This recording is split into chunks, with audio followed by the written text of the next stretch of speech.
그것들은 잘못하면 혀를 상처를 낼 수가 있어요. 솔직히 말씀드리면 저도 이렇게 뭐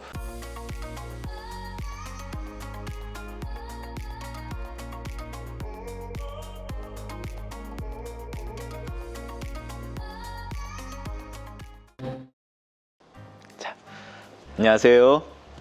환자 중심의 진료 철학을 실천하는 강북예치과병원의 이상수입니다.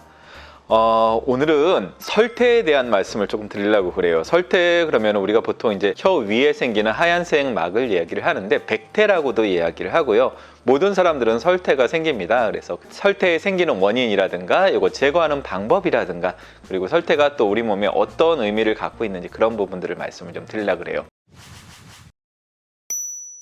설태는 정상적으로 생기는 겁니다. 그거는 뭐 이를 안 닦아서 생기거나 어떤 문제가 있어서 생기는 건 아니고 대부분 설태의 원인은 첫 번째로는 입안에 있는 세균 잔사라든가 아니면은 혀에서 올라오는 탈피되는 세포들이 있어요. 박리되는 세포들이. 그래서 혀에서 떨어져 나가는 세포들이라든가 입안에 있는 균 세포들이라든가 또는 음식물들이 부패되면서 발생하는 황화가스라든가 이런 것들이 혼합이 돼서 같이 뭉치게 되고요. 입안에 있는 그 끈적끈적한 뮤신 단백질이라든가 이런 것들이 같이 섞이면서 이제 혀에 끼는 하얀색 물질들을 우리가 보통은 설태라고 이야기를 해요. 정상적인 설태는 옅은 백색을 띠고 있습니다. 하얀색인데 약간 옅어갖고 어떻게 보면은 혀가 빨간색이니까는 혀랑 같이 겹쳐서 핑크색으로 보이는 핑크색 혀를 보이는 그 원인이 되기도 해요. 그래서 이제 그런 설태들이 좀 생기게 되는데 만약에 이 설태가 제가 말씀드린 것처럼 옅은 백색이 아니고 누런색이거나 아니면 검은색이거나 이랬을 때는 어떤 병적인 착색이 있어서 그런 것들이 발생할 수가 있거든요. 또 경우에 따라서는 항생제 같은 거를 너무 많이 먹거나 이랬을 때도 입안에 곰팡이균이라든가 이런 것들이 생기면서 그 설태가 좀 더 좀 다른 색깔을 보이거나 그럴 때가 있습니다. 만약에 혀에 있는 그 설태 색깔 자체가 너무 좀 다른 색깔을 특히나 뭐 검은 색깔로 보이거나 이러면은 조금 좀 의심을 좀 해보거나 병원에 가서 한번 좀 확인을 해보시는 게 좀 좋아요. 칫솔을 써서 설태를 제거를 하는 것도 좋은 방법이긴 하지만 제가 쭉 해보면 혀 클리너, 설태 제거기를 사용을 하는 게 제일 쉽더라고요.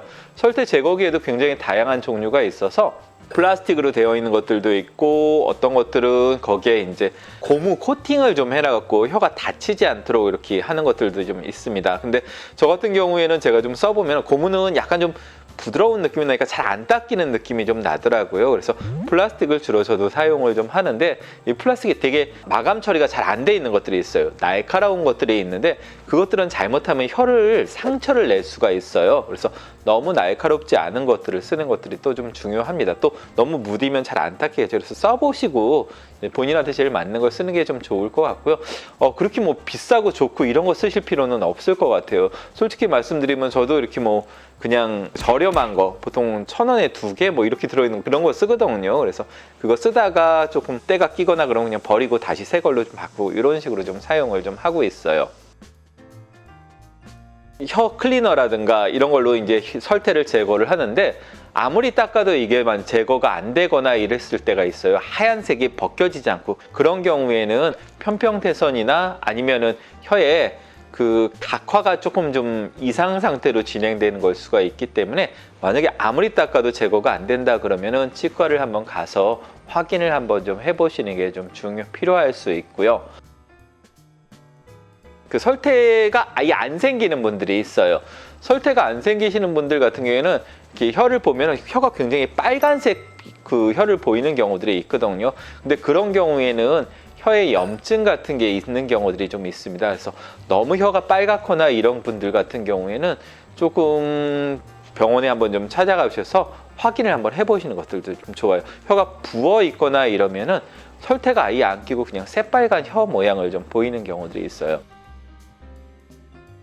가끔 보면은 혀에서 이렇게 했을 때 혀에 이렇게 뭐라 그럴까 설태가 껴 있는데 꼭 지도 모양으로 이렇게 혈태가 껴있는 분들이 좀 있어요. 그리고 그 모양이 시간이 지나면서 자꾸 이렇게 변하는 경우가 있어요. 그래서 그거를 꼭 지도 모양 같이 생겨 있는데 이게 움직인다. 그래서 이동성 설염 또는 이동성 지도 설염이라고 이야기를 하는 질환이 있는데 그거는 심각한 병은 아니고 보통은 이제 자가 면역 질환의 일종이 아닐까라고 생각들을 좀 하고 있어요. 그래서 그런 것들이 좀 생기거나 이런 분들 같은 경우에는 너무 걱정하실 거는 없는데 이제 본인이 조금 컨디션이 안 좋거나 피곤하거나 이래서 좀 생길 수도 있다. 근데 병은 아니다. 그거를 알고 계시는 게 좀 좋고요.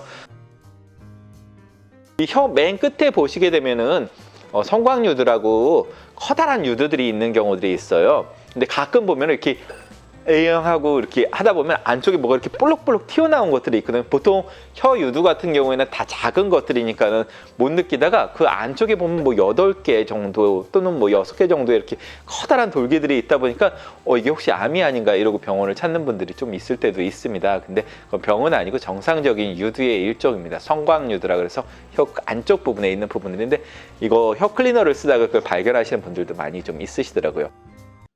실질적으로 이거를 사용하는 방법을 제가 말씀드리면 그렇게 뭐 어려운 방법은 아닌데 말 그대로 긁어내는 방법이기 때문에 혀를 내미시고 이렇게 이제 긁어내면서 보통 이제 거울을 보면서 하죠. 거울을 보면서 이렇게 긁어내시는 방법으로 하시면 되고요. 만약에 이거를 하실 때 이제 이 혀 클리너가 없고 그냥 치약으로 칫솔만 갖고 있을 때 양치하실 때도 그냥 칫솔로 이렇게 돌려내면서 쓸어낸 빗질하는 느낌으로 하시면 되세요. 이렇게 너무 혀를 깊숙이 칫솔이나 아니면 이 혀 클리너를 넣게 되시면은 구토 반사가 일어날 수가 있어요. 웩 하고 구토 반사가 일어날 수 있으니까 너무 깊숙이 넣으실 필요는 없고요. 이거를 하루 아침에 다 제거한다 생각하고 하면은 정말 나중에 혀에 피 날 때가 있어요. 그러니까 그렇게까지 하시지 말고 그냥 보통 이렇게 긁어내는 수준에서 좀 하시면 돼요. 완전하게 다 제거하겠다 그렇게까지 하실 필요는 없으세요. 그래서 그런 식으로만 좀 하시게 되면은 혀라든가 이런 부분들은 크게 문제 없이 잘 관리하실 수가 있을 거고요. 백태 이 설태라고 하는 게 보통은 입냄새의 주 원인이 된다고들 얘기를 해서 입냄새 나시는 분들한테는 혀 클리너를 쓰는 거를 많이 권해드리거든요. 그래서 이 칫솔을 써서도 닦아내실 수가 있지만은 제일 쉽게 할 수 있는 건 혀 클리너. 이렇게 비싸지 않으니까는 요거 하나씩 해갖고 긁어내시면은 입냄새 제거에도 많이 도움이 되고 관리하시는 데 도움이 되실 겁니다. 오늘은 백태에 대한 부분들 간단하게 말씀을 좀 드렸고요. 입냄새 제거에는 백태 혀 클리너 쓰시는 게 굉장히 도움이 되니까 두 가지 같이 쓰신다 생각하시면 좀 좋을 것 같습니다. 예, 오늘은 여기까지 진행하겠습니다. 감사합니다.